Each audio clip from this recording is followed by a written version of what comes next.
Hello dear students. Class 9th artificial intelligence के videos की series में हम 2 वीडियोस ऑलरेडी देख चुके हैं। आज हम कंटिन्यू करेंगे अपनी तीसरी वीडियो के साथ, जिसमें आगे बढ़ने से पहले एक रिकैप ले लेते हैं कि अब तक हमने क्या सीखा है। तो अभी तक हमने सेकंड वीडियो में डेटा लिटरेसी प्रोसेस फ्रेमवर्क देखा था। इसके 6 एलिमेंट पढ़े थे और डेटा सिक्योरिटी और डेटा प्राइवेसी टर्म्स को अलग-अलग समझा था। लास्ट 2 टर्म्स को ही कंटिन्यूड करेंगे अपने इस थर्ड वीडियो में और यहाँ पर देखेंगे types of data security control, यानी डेटा सिक्योरिटी मेंटेन करने के लिए कौन-कौन से कंट्रोल या मेथड्स हम यूज़ कर सकते हैं। इसमें सबसे पहले है स्ट्रॉन्ग पासवर्ड। स्ट्रॉन्ग पासवर्ड का मतलब है कि एक ऐसा कॉम्बिनेशन जिसे कोई इजीली आइडेंटिफाई ना कर पाए।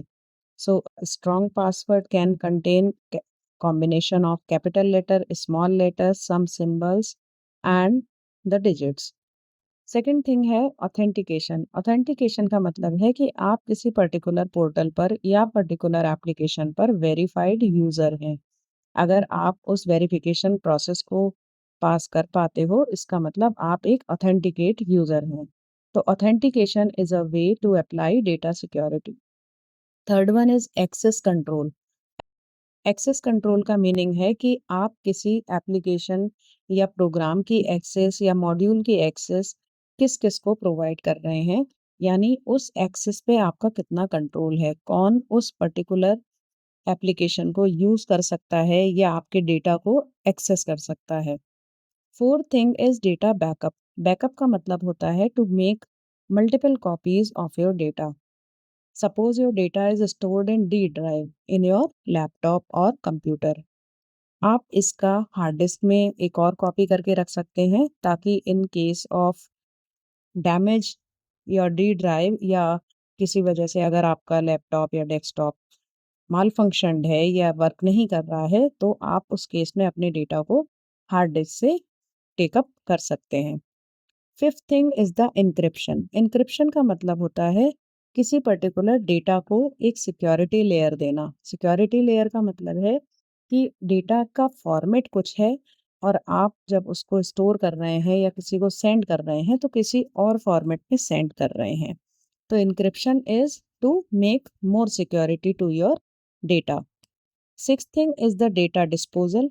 डेटा डिस्पोजल का मतलब है how do you delete your data. जो डेटा आपके काम का नहीं है, आपके यूज का नहीं है, आप उसे कैसे और कितना डिस्पोज ऑफ करेंगे। So next thing is the data disposal.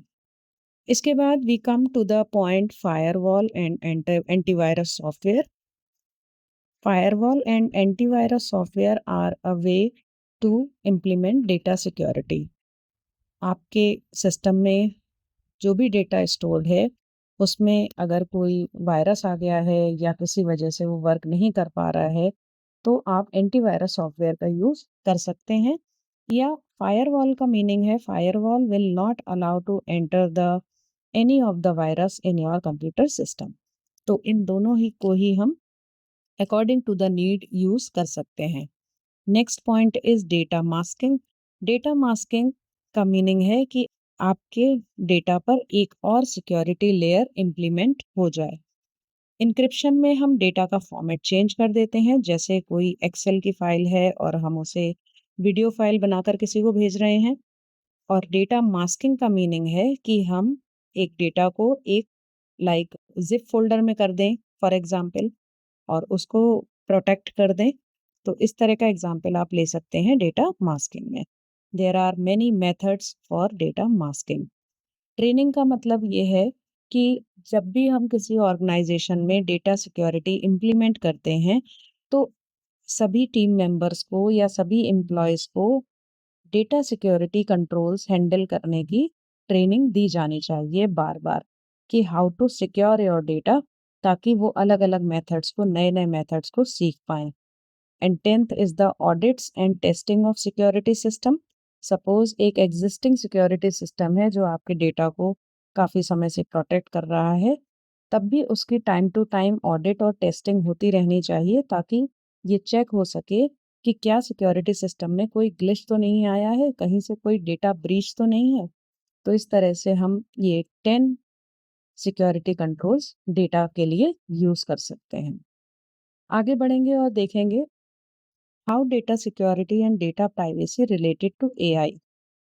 I hope कि आपको डेटा सिक्योरिटी और डेटा प्राइवेसी का मीनिंग अच्छे से समझ में आ गया होगा।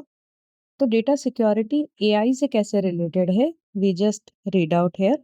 AI system often rely on vast amount of data for training and operation. अगर हम कोई एआई सिस्टम डेवलप करते हैं तो उसको दो तरह के डेटा दिए जाते हैं, एक ट्रेनिंग डेटा और एक टेस्टिंग डेटा। तो ट्रेनिंग डेटा जो है, अगर वो डेटा सिक्योर्ड नहीं है, यानी अगर एआई सिस्टम उस डेटा को यूज़ कर रहा है और उस डेटा को कोई एक्सेस कर ले या हैक कर ले, तो it can lead to inaccurate AI models and compromised outcome. इसका मतलब है कि आपका एआई मॉडल फिर प्रॉपर वे में वर्क नहीं करेगा, क्योंकि जिस पर्सन ने उसको हैक किया है या जिस सिस्टम ने उसको हैक किया है, वो उस इंफॉर्मेशन को मॉडिफाई कर सकता है, चेंज कर सकता है, उसको कुछ मिसलीड कर सकता है। तो जो एआई सिस्टम आपका डेटा यूज़ कर रहा है, उसकी सिक्योरिटी रिक्वायर्ड है। डेटा सिक्योरिटी का मीनिंग हमने समझा था, how to store and collect the data. तो एआई सिस्टम अगर आपका डेटा कलेक्ट कर रहा है वेरियस पोर्टल से, अदर अदर अलग डिफरेंट डिफरेंट यूजर्स से, तो जहाँ उस डेटा की प्रॉपर प्रॉपर सिक्योरिटी रिक्वायर्ड है। Like many AI application processes sensitive data such as personal और फाइनेंशियल एक्सेट्रा। अगर कोई बैंकिंग ऐप है तो वो यूजर का पर्सनल और फाइनेंशियल डेटा कलेक्ट करती है। अगर ये डेटा कहीं पर मिसयूज हो जाता है तो आपकी डेटा सिक्योरिटी पे या बैंकिंग अथॉरिटीज पर क्वेश्चन हो सकता है। तो हम कह सकते हैं कि डेटा सिक्योरिटी एआई से data security much more related है। इसी तरह डेटा प्राइवेसी एआई से कैसे रिलेटेड है। Data privacy brings ethical use of AI. हमने प्राइवेसी के बारे में क्या पढ़ा था कि how your data is shared and used. आप अपने डेटा को यूज करवाने की परमिशन किसको दे रहे हो। Data privacy brings ethical use of AI. AI system comply with data privacy laws and regulations to help protect individual rights and maintain public trust. AI system must ensure that data is collected, shared, and used in ways that users have especially consented to, maintaining transparency and trust. यानी अगर कोई AI system किसी data को share कर रहा है या किसी थर्ड पार्टी को दे रहा है, तो वो भी एक तरह से बहुत ट्रस्टेड और ट्रांसपेरेंसी और कंसेंट के साथ होना चाहिए। फॉर एग्जांपल, अगर आप फ्लिपकार्ट पे कोई ऑनलाइन पेमेंट कर रहे हो, तो फ्लिपकार्ट थर्ड पार्टी एजेंट के थ्रू आपका पैसा बैंक अकाउंट में से डेबिट करता है और आपको कोई पर्टिकुलर आइटम डिलीवर करता है। वो थर्ड पार्टी ऐप है, उसके पास आपकी प्रॉपर इन्फॉर्मेशन और बैंकिंग इन्फॉर्मेशन दोनों होती हैं। तो इस इन्फॉर्मेशन का कहीं मिसयूज़ ना हो, यानी आपका जो डेटा शेयर हो रहा है मल्टीपल पोर्टल्स पे, वो एथिकली यूज़ हो। ठीक है? तो आई आई एम श्योर कि आपको डेटा सिक्योरिटी और डेटा प्राइवेसी का एआई से कनेक्शन ज़रूर समझ में आ गया होगा। एट द एंड हम देखते हैं डेटा सिक्योरिटी और डेटा प्राइवेसी में क्या डिफरेंस है। Data security ensures the protection of data from unauthorized access and breaches, और डेटा प्राइवेसी जो है that ensures the ethical and lawful use of data। जहाँ पर हम डेटा को यूज करने की बात करते हैं वहाँ पर डेटा प्राइवेसी वर्क करती है। और जब हम डेटा को सिक्योर करते हैं, स्टोर करते हैं, कलेक्ट करते हैं, तब हम डेटा सिक्योरिटी की बात करते हैं। It focuses on safeguarding personal data, business data, intellectual property, and many more from various threats. And data privacy focuses on how data is collected, used, shared, and stored so that the rights of individual over their data is protected. आपको पहले भी बताया है कि data security और data privacy में बहुत थोड़ा सा डिफरेंस है। दोनों ही टर्म इंटरचेंजेबल हैं। आपको ये ध्यान रखना है कि हमने डेटा को कैसे कलेक्ट किया है, वो डेटा सिक्योरिटी कहलाएगा। हमने इसको आउटसाइड अटैकर से बचा के रखा है because we have stored it carefully. तो ये पोर्शन डेटा सिक्योरिटी में आएगा और हम उस स्टोर्ड डेटा को किस-किस को यूज़ करने के लिए अलाउ कर रहे हैं या किसी ऑथेंटिक पर्सन को शेयर कर रहे हैं, तो ये चीज़ जो है वो डेटा प्राइवेसी के अंडर में आएगी। मुझे लगता है ये दोनों टर्म आपको बहुत अच्छे से समझ में आ गई होंगी। आज की वीडियो में हम इतना ही रखेंगे और अगली वीडियो जल्दी ही आपके सामने होगी, जिसमें हम फर्दर टॉपिक्स डिस्कस करेंगे। Thank you so much. Please like, subscribe, share, and comment the video for the benefit of other students. Thank you so much.